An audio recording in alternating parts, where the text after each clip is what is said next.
Welcome to your hermitage. In this recollection, you will be guided to solitude to dive deeper into your soul. Search the answer. What did you want when you were a child? You may have wanted the comfort in the arms of your mom or dad.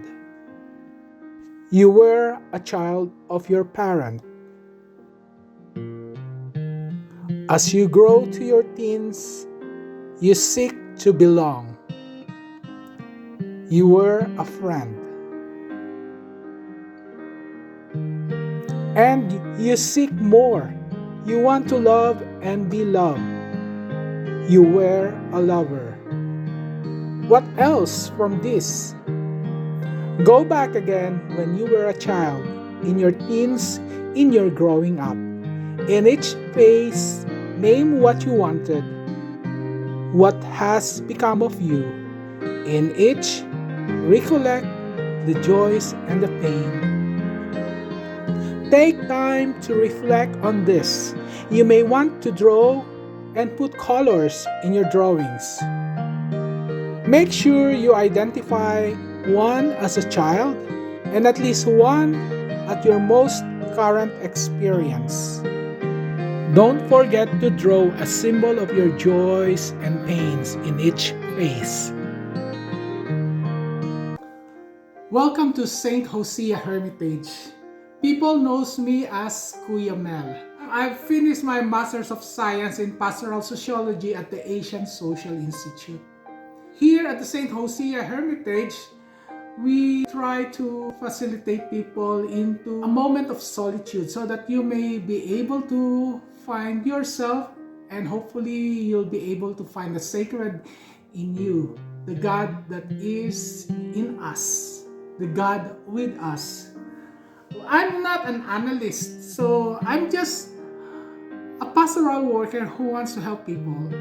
And so here, through the St. Hosea Hermitage at the Patreon, I'm offering this service for those who are followers of the Hermitage. Our monthly recollections will be divided in around 3 or 4 parts. For each month, there is one topic. Our topic for this month would be our individual wants and how it also shapes our self-identity, how it also shapes us ourselves into our own individuation process, into our journey to ourselves. So now here we will have a recollection. So a recollection is similar to a retreat. So we are stepping back in solitude away from the noise of the world in order to recollect. So we will try to remember the past and analyze it. So in this recollection, you will be guided to solitude. And we will dive deeper into your soul. Now, soul to us, some people in social sciences or in psychology, they will call this the psyche. The first question would be, what do you want? What are your wants? What did you want? So we'll go back to the past, into our childhood. As a child, then, what did you want? So what did you want when you were a child? Try to think when you were maybe 2 or 3 years old, when you have that first awareness of the world, of around you. And maybe you want always to be with your mom or with your dad, cuddling you. You might want some security, right? Or you want more. I remember before I like candies, you know. I like so much sweets. So as a child, we were a child of our parents. That's our first identity. Then as we grow up towards our teens, we started to have playmates, right? So we seek to belong. So, and then we have playmates, we are playmates, and then later on we get some friends close to us. So I remember my first best friends was when I was three years old. And then as we grow older, parang bang, there's is this attractedness. We get attracted to some people, or some boys get attracted to girls, your first crush as we grow older. And then later on, you will feel that need to be loved, to love. All of this, if you are familiar with Maslow ladders of needs, he will tell you more about this. So what else aside from this?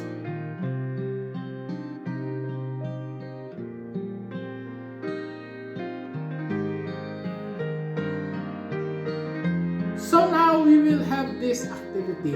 For our first activity for this, to guide you into your reflection. So I get myself ready with some drawing pad and color. So our activity is for you to go back to the past.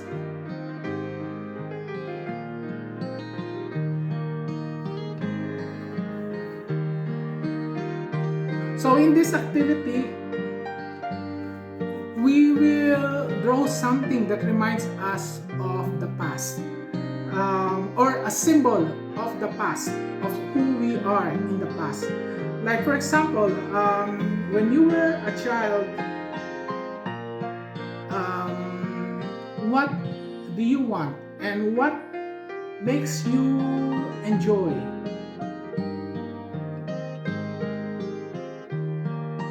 So that is what is important here, to be able for you to name what you want. Ano nga ba? I'm also thinking. Now, we have mentioned three phases here.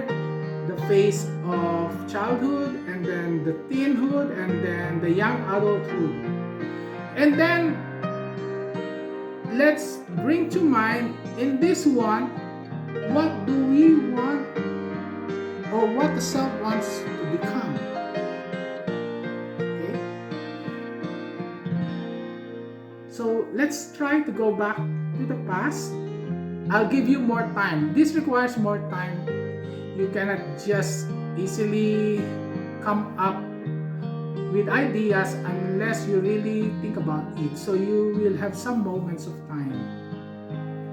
And here in this recollection, I will make maybe some music for you to guide you into these reflections. So now in each phase, recollect the joys and pains. So what were the joys and pains from childhood, from teenhood, and then from the early adulthood? And then take the time to reflect on this. I would suggest that you draw it and put colors in the drawing to describe this.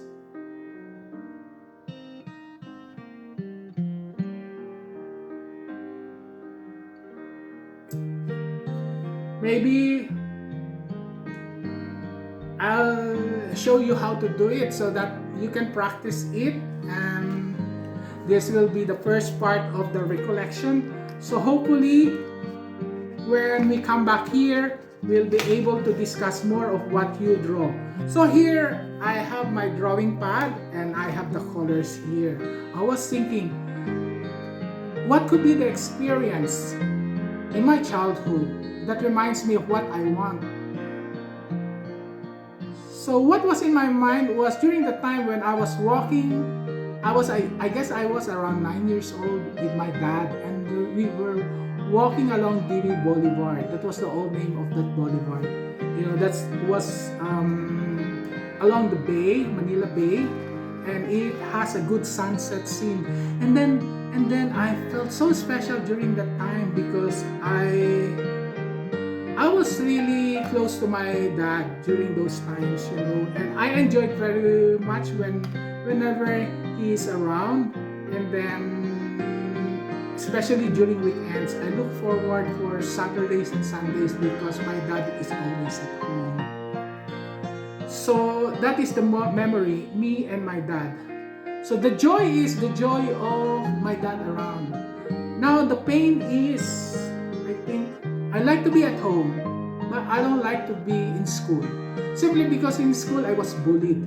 I was bullied because they see me as effeminate, and then maybe they don't like someone who is a little bit gentle, and they bully me, they tease me that I am gay, I am bakla, which during that time I don't find myself one. I was not really attracted towards the same guy, and I was actually at the time I was attracted with the opposite sex. That was during that time. Okay, oops, there's some meaning in what I'm saying. Well, you will discover why. So that is the first phase. So the second phase, I guess, was during the time when I was maybe in my middle teens. I was 16, 17, and then because of that being bullied in school, I was a little bit introverted, and then there's a lot of pains and rejections. So I think parang my outlet is religiosity, the church. So I feel more at peace in my church. My lola always brings us to church. So, and then my mother gave me a book, a Bible, actually, illustrated Bible. And in that illustrated Bible, I was amazed at the stories, the biblical stories, and I said, I want to be like this, Simply because the prophets or King David or Jesus, they had the adulation of the people, So I all want to be accepted, because during that time I feel I was rejected, and only my parents were the ones I feel that was accepting me, loving me, and so I was craving to be loved, to be accepted, to belong. And then even during those times, my peers in school are mostly also religious minded, but I notice now, when I recall back my experience before, they were also a little bit feminine. And some of my friends became priests now, And then, so at that time, that was the time when I began to say to myself, maybe I want to become a priest. So I applied to enter the seminary. But the problem is, after entering the seminary, I was again rejected simply because they find me over pious, And then later on, I was getting attracted to the same sex.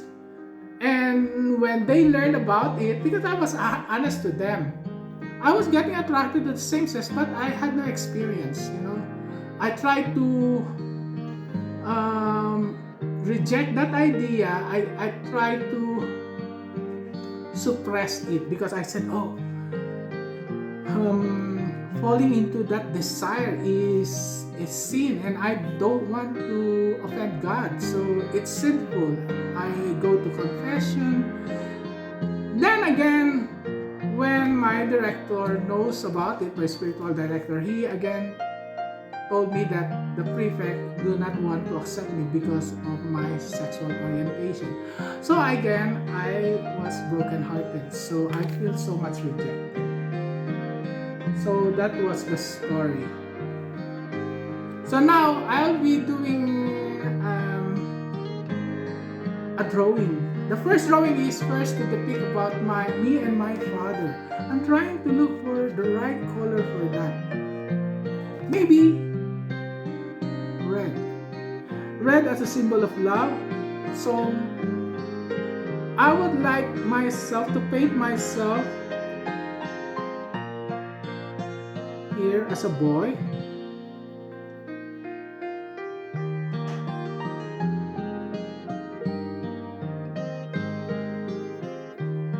So as simple like that. I'm not good in drawing, but I'm trying to just to express what is deep within me with the colors. It doesn't have to be really good, just enough for you to express yourself. And I will express my dad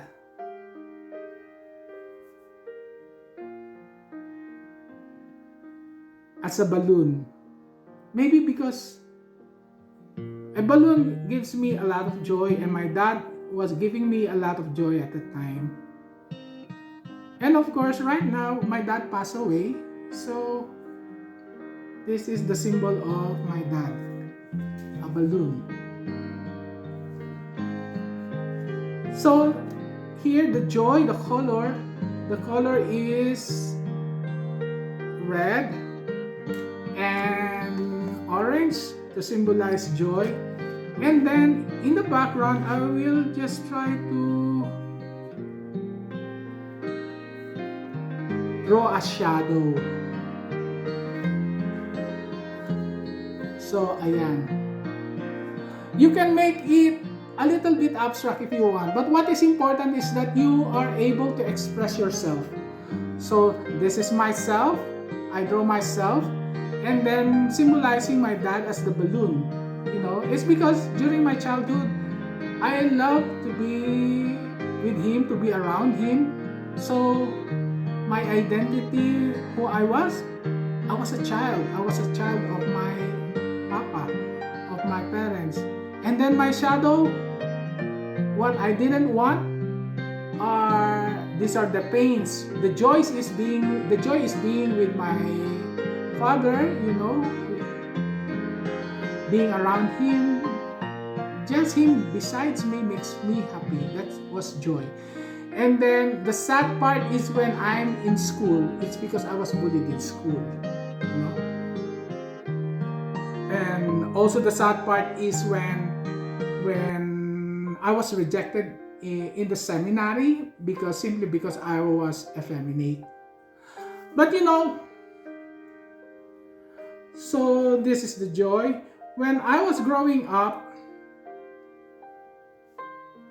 my yearning to serve God was already there. So it was planted there simply because when in times of my rejection, my only succor, my only salvation, I guess, my solace is in the altar. I remember at that time when I was rejected in the seminary, I went to the altar of our Mother Perpetual Help and I cried because I couldn't understand. And then, but I really have that eager desire to be close to God, I guess, to know Him more. And so what I did was I studied, and then because I wanted to serve Him, so I went to a Catholic school, so at a Catholic university. I was already studying in a Catholic school at the time, and so my choice for a university is a university that will also nurture my desire to become a priest or to become a religious. So I went to the University of Santo Tomas, and there I earned the degree of Bachelor of Arts, major in sociology. And then it was not enough for me, and I said I need to study more. And then at the time after graduation, I became more involved in the church. So particularly with the Antioch movement. It is from where that I become more aware of what it means to be church. Yeah. And so there I think the evolution of the self is becoming more bigger. And so I was thinking, I want to be more of a servant of God. So what I did then was to study my master's in pastoral sociology. So I went to another school, Asian Social Institute, which was run inspired by a religious, Father Francis Senden. And then at that time, he already passed away. So my professors were influenced by Father Francis Senden. So it was Catholic but also ecumenical. And it's from there that I gained my knowledge and appreciation not only of sociology but also of working in the community. It's also from there that I learned something about listening, about counseling, and from there too, when I took up my doctoral in applied cosmic anthropology, that I learned something about the Jungian approach in counseling people. Although I'm not a counselor, but I'm using a lot of dream analysis with friends also, and also with co-workers. So that is what we are doing now. So here now, we'll take a break and we'll come back again to discuss our artwork. So maybe just make at least maybe 2 or 3 symbols. This is the symbol of my childhood, what I want of myself. I was just simply to be happy. Yun nga. And then to be with my dad, my shadow, the rejections that I had. And then later on, we will be exploring more into our inner self. And so this is a portion of our recollection. So I'll expect you on our next session next week. We will be discussing our artwork. So I'll see you again. If you need help or guidance doing your artwork, Kuya Mel will be happy to guide you in a come-to-come session. Feel free to contact him and set an appointment. This service is available to all our Pilgrim members.